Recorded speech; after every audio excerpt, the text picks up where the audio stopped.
या भागीदारी युनिटमध्ये फक्त एकच फॉर्म्युला आहे, टोटल युनिटला एक फॉर्म्युला लागतो, ठीक आहे. म्हणजे आपल्याला भागीदारी जर म्हटलं तर साहजिक आहे या युनिटमध्ये एकतर 2 लोक किंवा त्याच्यापेक्षा जास्त लोक एकत्र येऊन कोणता तरी व्यवसाय करणार आहे ना. भागीदारी युनिटमध्ये 2 किंवा त्याच्यापेक्षा जास्त लोक जेव्हा एकत्र येते तेव्हाच त्या व्यवसायाला आपण म्हणतो पार्टनरशिप मध्ये आहे किंवा भागीदारीत आहे.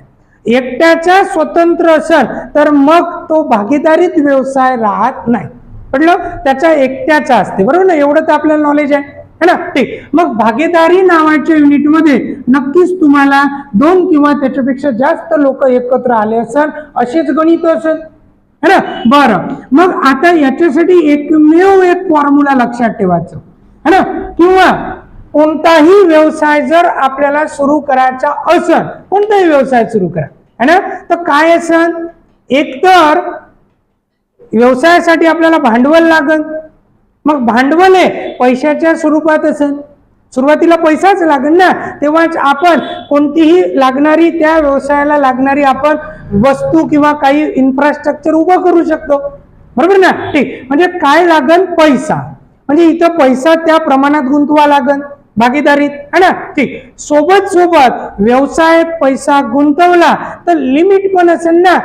म्हणजे हिशोब करायसाठी आपल्याला नफा किती झाला, तोटा किती झाला, नाही का. म्हणजे 1 वर्षानं 2 वर्षाचा है ना. ठीक. म्हणजे इथं मुदत पण आली. म्हणून इथे एक फॉर्म्युला असते की नफ्याचे गुणोत्तर बरोबर, म्हणजे नफ्याचे गुणोत्तर बरोबर भांडवलाचे गुणोत्तर, भांडवलाचे गुणोत्तर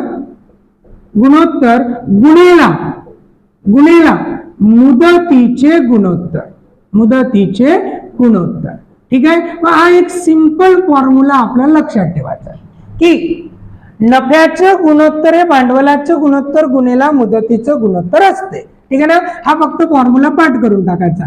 नफ्याचं गुणोत्तर बरोबर भांडवलाचं गुणोत्तर गुणेला मुदतीचे गुणोत्तर. नक्की. ठीक. एकमेव एका फॉर्म्युल्यावर आपल्याला सगळे गणित शिकायचे. ठीक. चालेल. मग हा फॉर्म्युला लिहून घ्या. अरे याच्यात काही आहे का, या गणितात काय म्हटलं, रमेश व सुरेश यांच्या भांडवलाचं गुणोत्तर 4:5 आहे. म्हणजे भांडवलाचं गुणोत्तर दिलं है ना. किती दिलं, 4:5. मग लिहिलं 4:5 है ना. गुणेला तुम्हाला माहित आहे मुदतीचं गुणोत्तर दिलंय का, हो. किती दिलं, 3:4. मग भांडवलाचं गुणोत्तर गुणेला मुदतीचं गुणोत्तर काय भेटते, नफ्याचं गुणोत्तर, बरोबर ना. ठीक. मग 4:5 ला तुम्ही कसं लिहिता, 4/5 गुणेला 3:4 ला कसं लिहितो, 3/4.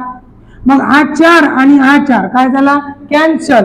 अंशाचा गुणाकार 3 छेद किती 5 आणि यालाच आपण काय लिहितो गुणोत्तरात 3:5. म्हणून त्यांच्या नफ्याचं गुणोत्तर किती, तर किती, मग 3:5. बस असं सॉल्व्ह होईल. चल घ्या मग लिहून गणिताचं उत्तर 3:5.